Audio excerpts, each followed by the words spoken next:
जय श्री कृष्ण मित्रों, राधे राधे। फाल्गुन मास के कृष्ण पक्ष की एकादशी को विजया एकादशी कहा जाता है। इस बार विजया एकादशी की तिथि को लेकर काफी मतभेद है। तो आइए जानते हैं मित्रों कि विजया एकादशी का व्रत किस दिन रखें। मुझे पूरा भरोसा है, पूरा विश्वास है कि इस वीडियो को देखने के बाद आपको कोई और दूसरा वीडियो देखने की आवश्यकता नहीं पड़ेगी, क्योंकि मित्रों इस वीडियो में आपको मैं शास्त्रों में लिखा हुआ प्रमाण युक्त बातें बताऊंगी, तो आपके मन से ये शंका का समाधान हो जाएगा कि एकादशी का व्रत 6 मार्च को रखें या 7 मार्च को रखें। मित्रों, विजया एकादशी का व्रत रखने से मनुष्य के सभी शत्रुओं से मनुष्य को छुटकारा मिलता है, क्योंकि मित्रों विजया एकादशी नाम से ही पता चल रहा है कि यह एकादशी शत्रुओं पर विजय दिलाने वाली है। त्रेता युग में भगवान श्री राम ने भी रावण से विजय प्राप्त करने के लिए इस एकादशी का व्रत किया था। वहीं द्वापर युग में भगवान श्री कृष्ण के कहने पर पांडवों ने इस एकादशी का व्रत किया था, जिसके परिणाम स्वरूप पांडवों ने महाभारत का युद्ध जीता था और साथ ही उनका राजपाट वापस मिला था। तो मित्रों, इस एकादशी का व्रत रखने से ना ही शत्रुओं का नाश होता है, बल्कि धन धन एवं ऐश्वर्य की प्राप्ति होती है और घर में सुख शांति एवं समृद्धि आती है। तो मित्रों, ऐसे में यह एकादशी सही तिथि पर करना चाहिए, ताकि इसका कोई कुप्रभाव हमारे जीवन पर ना पड़े। और एकादशी का व्रत यदि शुद्ध तरीके से किया जाए, सही तरीके से किया जाए, तभी उसका फल हमें प्राप्त होता है।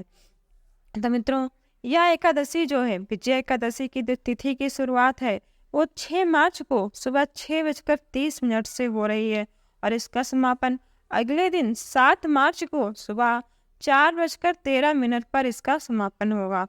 तो मित्रों, यदि ऐसे में जो लोग 6 फरवरी को एकादशी कर रहे हैं वो कर सकते हैं मित्रों, मैं उन्हें मना नहीं करूंगी। पर मित्रों, आप पहले ये जानिए कि 10वीं विंध्या एकादशी किसे कहते हैं। 10वीं विंध्या एकादशी क्या होती है। मित्रों, एकादशी 2 प्रकार की होती है। एक एकादशी होती है संपूर्णा और दूसरी होती है विधा। संपूर्णा एकादशी या सर्वेशाम एकादशी उसे कहते हैं जिसमें और किसी और तिथि का मिश्रण नहीं होता, सिर्फ सारा दिन एक ही तिथि होते हैं, उसे ही एकादशी संपूर्णा एकादशी कहते हैं। पर मित्रों, जो विद्या एकादशी होती है वो 2 प्रकार की होती है।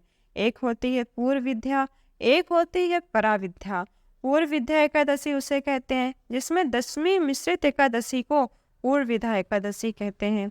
यदि एकादशी के दिन अरुणोदय काल में, यानी कि सूरज निकलने से पहले 4 दंड पहले 1 घंटा 36 मिनट पहले यदि 10वीं का नाम मात्र भी अंश रह गया, तो ऐसी एकादशी पूर्व विद्या दोष से दोष युक्त होने के कारण वर्जनीय है। और यह एकादशी दैत्यों का बल बढ़ाने वाली है और हमारे पुण्यों का नाश करने वाली है। तो मित्रों, पद्म पुराण में भी लिखा है कि वाशराम 10वीं विंध्यम दैत्यानां पुष्टिवर्धनम मदेयम नास्ति संदेहम सत्यम सत्यम पितामह। 10वीं मिश्रित एकादशी दैत्यों का बल बढ़ाने वाली है और हमारे पापों का नाश, पापों को भी बढ़ाने वाली है और पुण्यों का नाश करने वाली है। इसलिए 10वीं एकादशी, 10वीं विंध्या एकादशी मनुष्य को भूलकर भी नहीं करना चाहिए। और मित्रों, इस बार की जो एकादशी है, यानी जो 6 मार्च की एकादशी है, उसकी शुरुआत तो सुबह 6:30 पर हो रही है और सूर्योदय का समय हमारे यहाँ तो 6:57 पर है। आप अपने यहाँ का देख लीजिए मित्रों, यदि आपके यहाँ सूर्योदय का समय से 1.5 घंटा पहले, 1 घंटा 36 मिनट पहले यदि एकादशी तिथि आ रही है, तभी आप 6 मार्च को एकादशी करिए। नहीं तो मित्रों, आप 7 मार्च को एकादशी करें, अगर आप मेरी माने तो। क्योंकि मित्रों, हमारे शास्त्रों में, पद्म पुराण में, गरुड़ पुराण में, विष्णु पुराण में ये साफ साफ दिया गया है कि पराविद्या यानी द्वादशी मिश्रित एकादशी को पराविद्या एकादशी कहते हैं। द्वादशी मिश्रिताग्राहम सर्वत्र एकादशी तिथि, यानी द्वादशी मिश्रित एकादशी सर्वदा ही ग्रहण करने योग्य है।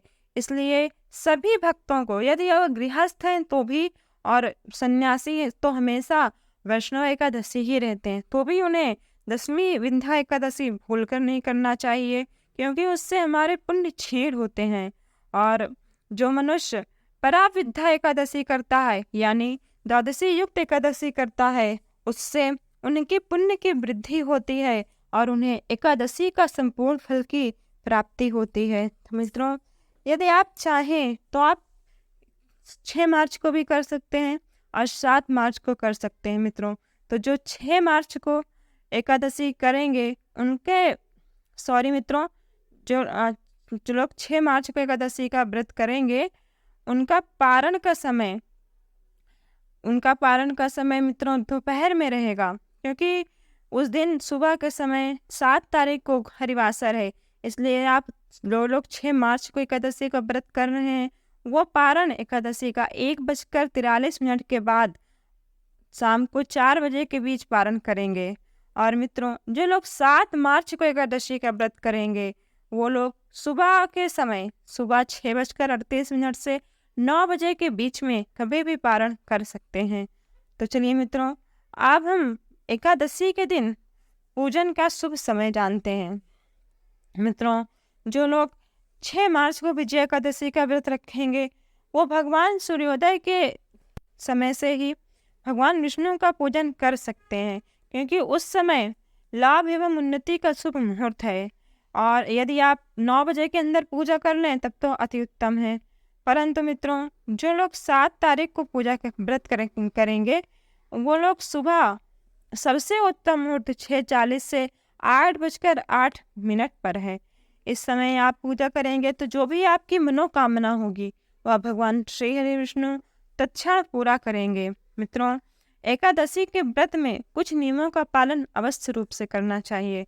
यदि आप एकादशी का व्रत कर रहे हैं तो आपको कुछ चीज़ों का बेहद विशेष रूप से ध्यान देना चाहिए, क्योंकि मित्रों, एकादशी की पूजा के दिन यदि आपके पास भगवान श्री हरि विष्णु को समर्पण करने के लिए कोई भी सामान नहीं है, न ऋतु फल है, न मिठाई है, न नए कपड़े हैं, ना कुछ है, तो मित्रों आप अपने घर के जो भी आपके घर में है, आप अपने घर से दूध दही जो भी आपके घर में ना हो तो खाली गंगा जल से स्नान कराइए। पर मित्रों, एकादशी के दिन भगवान श्री हरि विष्णु को तुलसी दल अवश्य समर्पण करें, क्योंकि जब भगवान श्री हरि विष्णु के पूजन में तुलसी ना हो तो भगवान वो पूजा स्वीकार नहीं करते।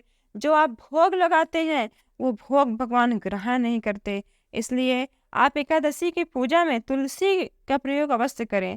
पर मित्रों, एकादशी के दिन आप भूल कर भी तुलसी मत खाना, क्योंकि एकादशी के दिन अगर आपने तुलसी खा लिया तो एकादशी का पारण हो जाएगा।